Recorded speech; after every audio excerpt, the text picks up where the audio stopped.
1946년 6월 15일 부산항에 세 사람의 유해를 실은 군함이 도착한다.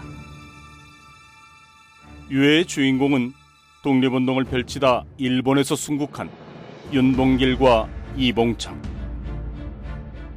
그리고 그들과 함께 고국으로 돌아온 또 한 명의 독립운동가가 있었다. 백범 김구가 윤봉길, 이봉창과 더불어 이른바 3.24로 지칭한 인물, 그는 바로 구파 백정기였다.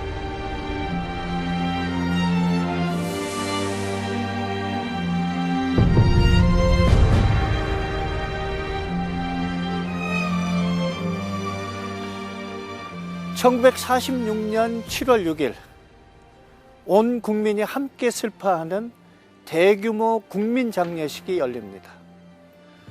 고종황제 장례 이래 처음으로 펼쳐진 최대 규모의 국민장.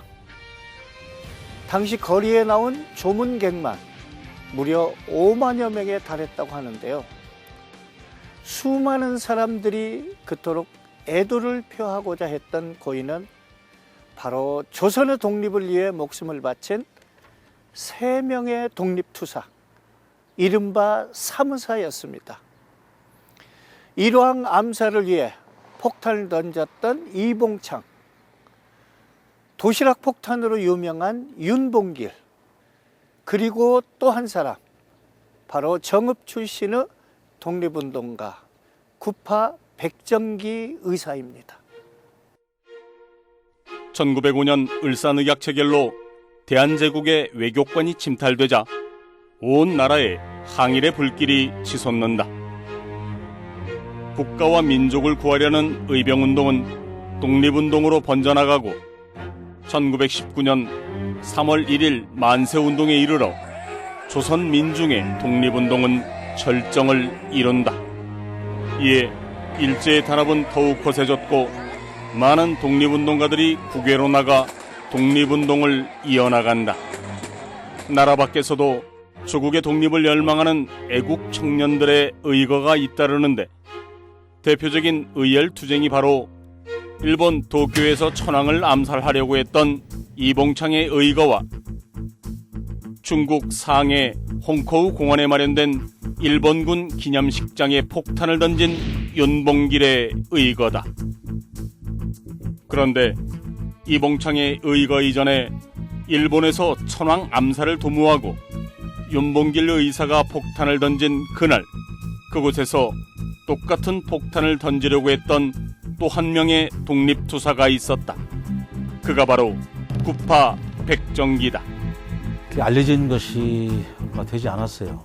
일반적으로 윤봉길 의사의 홍커우 공원만 알려져 있고 지금 백정기 의사도 별도의 준비를 했다고 알려져 있습니다. 그 사실이 정화암 선생의 회고록에 별도의 준비를 했는데 입장권을 구하지 못해서 실패했다, 이런 기록이 나옵니다. 일반인에게 잘 알려지지 않은 내용이죠. 백정기는 한국과 중국, 일본을 오가던 아나키스트 계열의 독립운동가로 그가 소속된 단체는 흑색 공포단이었다. 백정기의 숙소가 있던 중국 상해 프랑스 조계지. 1931년 이곳에서 아나키스트 독립투사들이 모여 비밀리에 흑색 공포단을 조직한다. 영문 이름 블랙 테러리스트 파티. 항일운동을 위한 비밀 테러 결사 조직이었다. 블랙 테러리스트 파티즈, 약자로 BTP라고 하는데요. 아나키스트를 상징하는 색이 검은색입니다. 그래서 앞에 흑자가 들어가죠. 흑기연맹, 흑도회, 흑우회, 흑노회, 뭐 이런 단체명에 다 흑자가 들어가는 건데,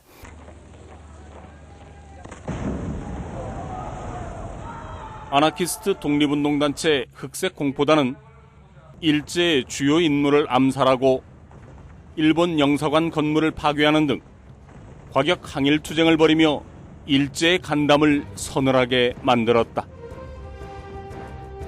백정기를 비롯한 아나키스트 독립운동가들에게 큰 영향을 준 역사학자이자 아나키스트였던 단재 신채호의 조선혁명선언을 보면 이들의 독립운동 노선을 짐작할 수 있다. 3.1 만세 소리에 민중적 일치의 의기가 언뜻 보였지만 폭력적 중심은 갖지 못하였다. 그래서 이제 폭력의 목적물을 열거하니 첫째, 조선 총독 및 각관 공리. 둘째, 일본 청학 및 각관 공리. 셋째, 정탐꾼과 매국노. 넷째, 적의 일체 시설물. 만일 우리의 운동을 지연시키고 음해하는 자는 우리의 폭력을 마주하게 될 것이다.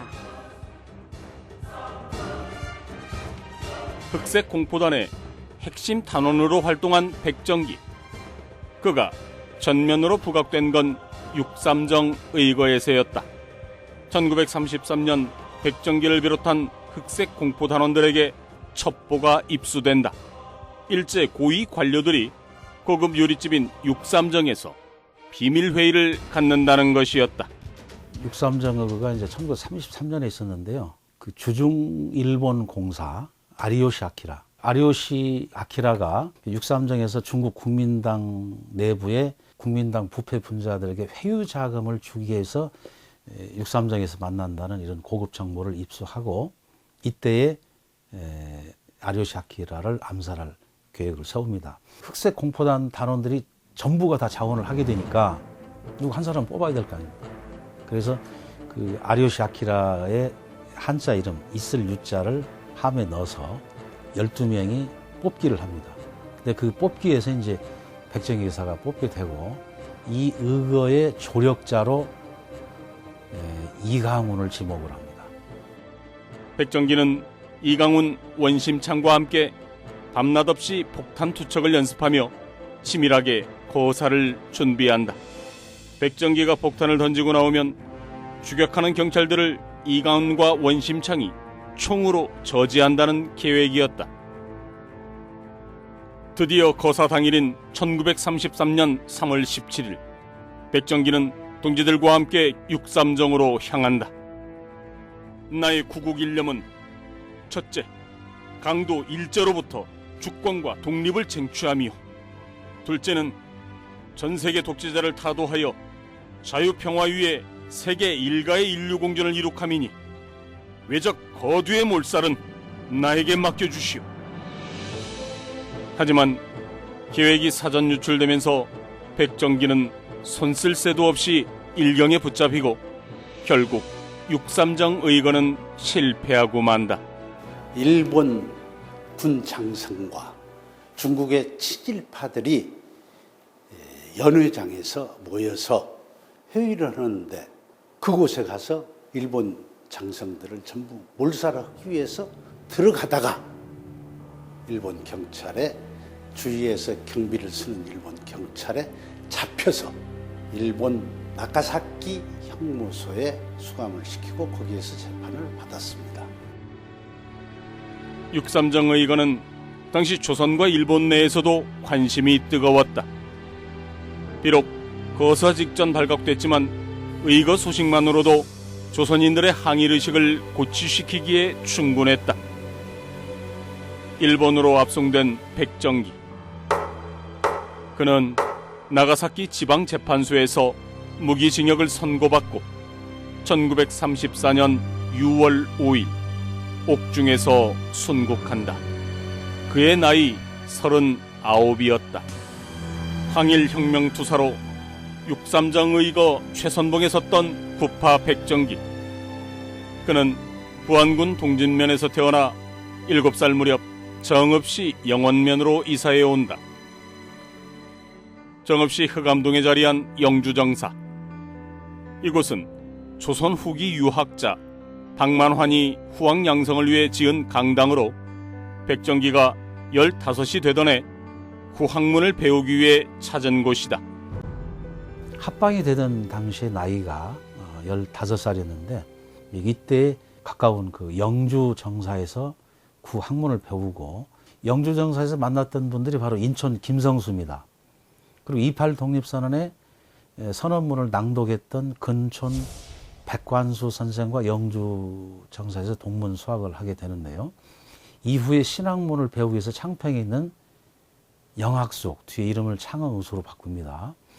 이 창흥의수에 가서 신학문을 배우게 됩니다. 여기에서 이제 우리나라 초대 대법원장인 김병로, 고화 송진우, 호남은행의 설립자인 현준호 선생 등과 만나서 동문수학한다고.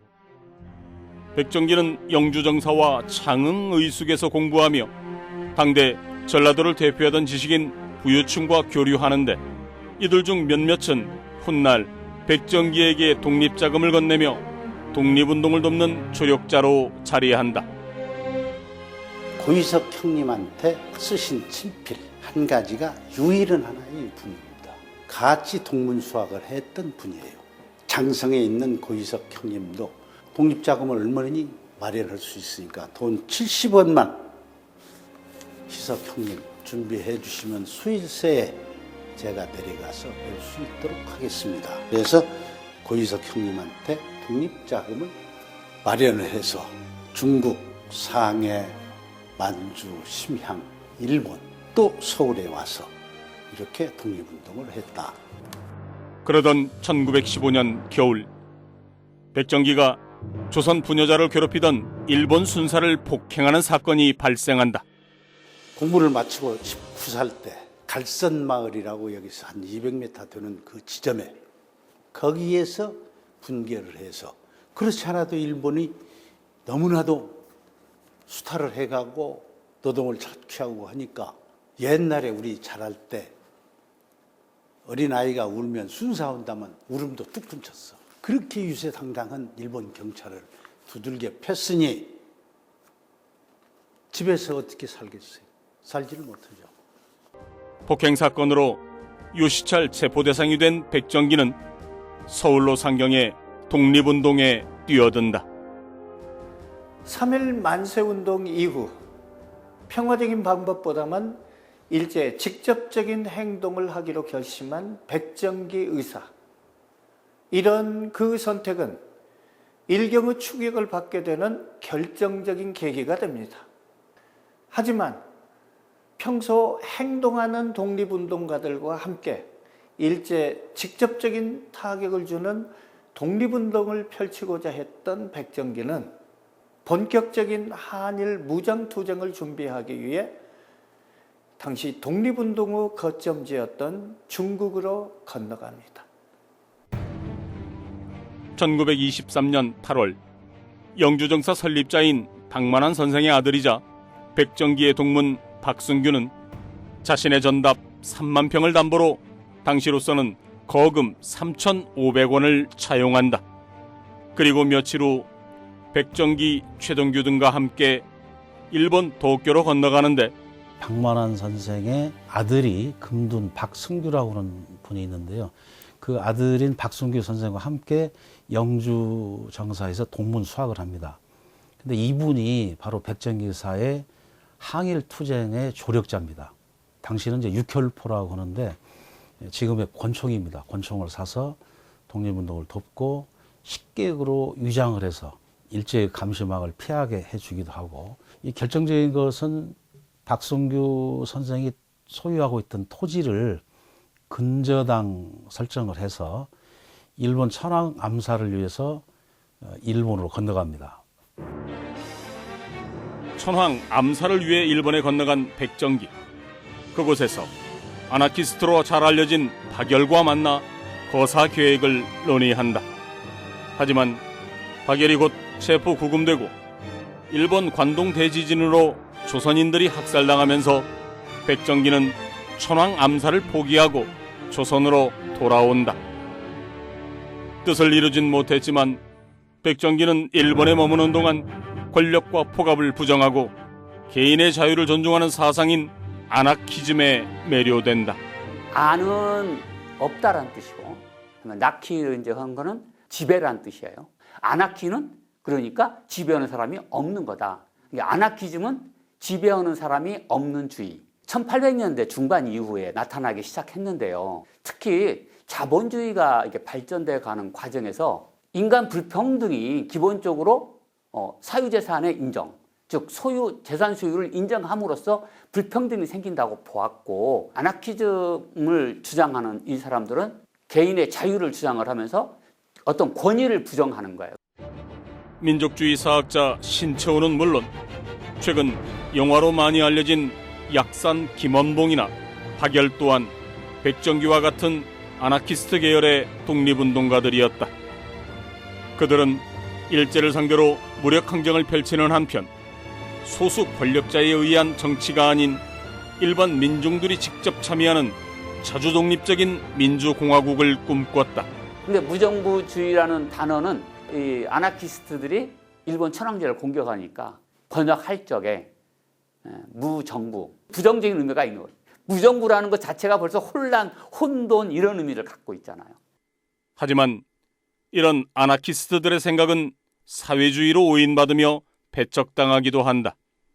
우리가 기본적으로 자유민주주의를 주장을 하고 자본주의를 우리가 굳게 신봉하고 있기 때문에 당연히 소셜리즘도 그렇고 아나키즘도 그렇고 자본주의를 비판했단 말이죠.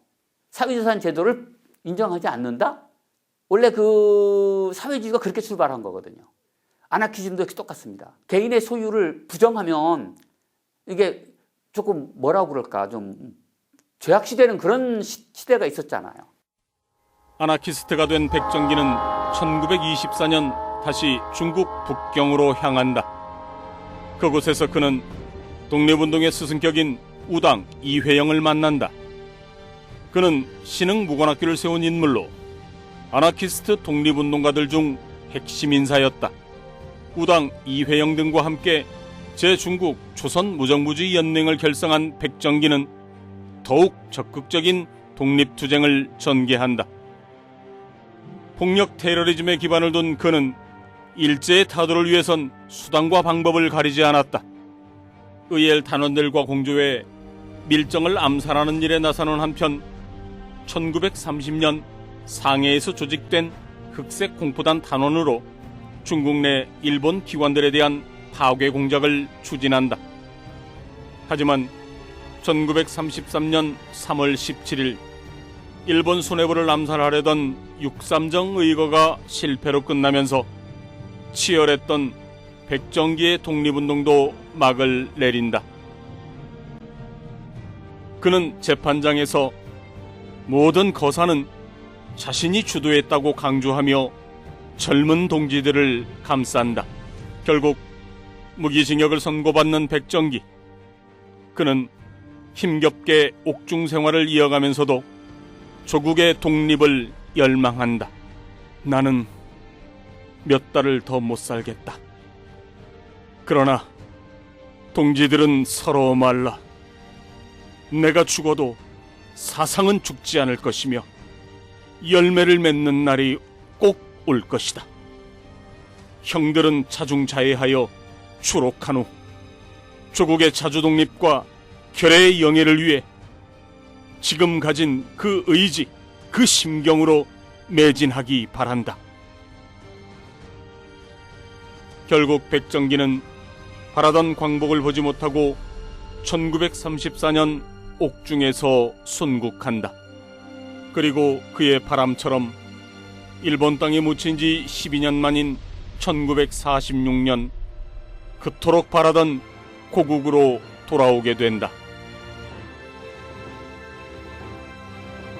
정읍시 영원면 이곳에 구파 백정기의 항일 독립정신을 되새길 수 있는 백정기 의사 기념관이 건립돼 있다. 평생을 바쳐 무장투쟁의 외길을 걸어온 구파 백정기. 하지만 그는 무정부주의자라는 낙인으로 오랜 세월 역사 속에 묻혀 있었다. 우리가 그 역사에서 실패한 사건은 좀 관심을 두지 않는 경향이 있어요. 사실 지금 이봉창, 윤봉길, 백정기 이 세 분을 일컬어서 우리가 삼의사라고 합니다. 자, 방금 실패했다고 하지만 이 백정기 의사의 6.3정 의거, 그리고 윤봉길 의사의 훈커우 공원 의거, 그리고 의열단원이었던 김익상의 황푸탄 의거를 합쳐서 중국 상해에서 있었던 3대 의거로 꼽습니다. 그런데 교과서상에 이봉창과 윤봉길은 실리는데 백정기에서는 한 줄도 소개가 안 돼요. 앞으로 이제 교과서, 역사 교과서 편찬 시에 이 백정기 의사가 실릴 수 있도록 우리 전라북도 차원에서 어떤 움직임이 있어야 되지 않을까 싶어요. 백범, 김구 등 독립운동가의 묘소가 있는 서울 효창공원. 공원 안에 324 묘역에는 아직도 유해를 찾지 못한 안중근 의사의 가묘, 그리고 이봉창, 윤봉길 의사와 함께 백정기 의사가 잠들어 있다. 조국에 자주 독립이 오거든 나의 유고를 동지들의 손으로 가져다가 해방된 조국 땅 어디라도 좋으니 묻어주고 무궁화 꽃 한 송이를 무덤 위에 놓아주기 바란다.